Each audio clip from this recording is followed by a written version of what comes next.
Democrats have a new strategy when it comes to taking on Donald Trump. They are fighting fire with fire. That includes California Governor Gavin Newsom, who's playing the part of the ultimate troll on social media as the Texas redistricting battle heats up. Newsom has been mimicking Trump's all-cap style, calling him names, hitting his poll numbers, and ending posts with Trump's signature phrase, "Thank you for your attention to this matter." This is kind of theater. I'm not really sure it'll work. What do you think? Look, we have to take the fight to Donald Trump. And I mean, I would argue that we should focus like a laser on the issue of affordability, lower cost. And I saw polling from CNN recently indicating that Donald Trump's greatest vulnerability at the moment is inflation. He's underwater by 25 points.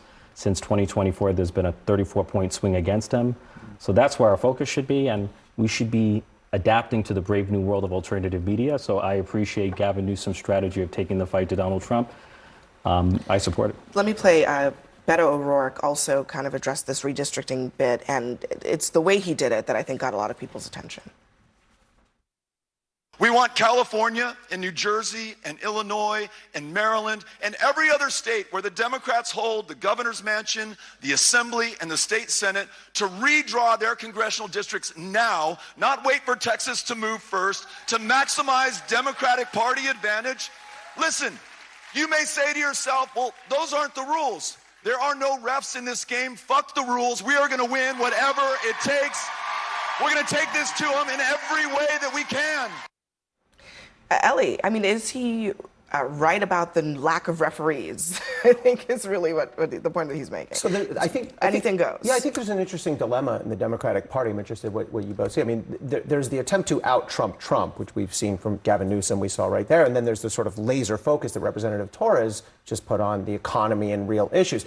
They're not necessarily mutually exclusive, but I'm not sure which one works better for Democrats. I'm not sure which one will actually move the needle with voters. I have the answer to that. I think the one that works better is the one that's authentic to the person delivering the message. And sometimes I watch people say this stuff and I cringe because it's just not who they are. They're not that person.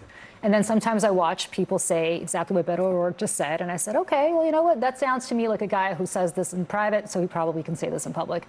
And I think a lot of times you have a lot of politicians who are trying to be something that they're not. They're trying to troll Trump in a very Trumpy way when they're not like Trump at all. And sometimes there are people who are very Trumpy or at least have the capacity to troll very well, Gavin Newsom being one of them, or at least on Twitter.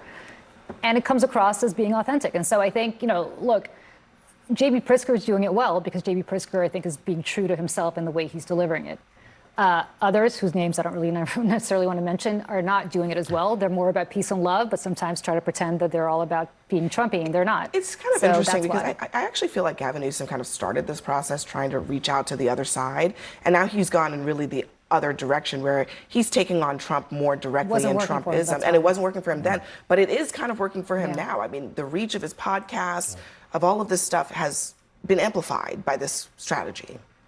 He understands new media. Like, I mean, we increasingly live in a world not of cable news, of network news, but, you know, vertical videos, social media.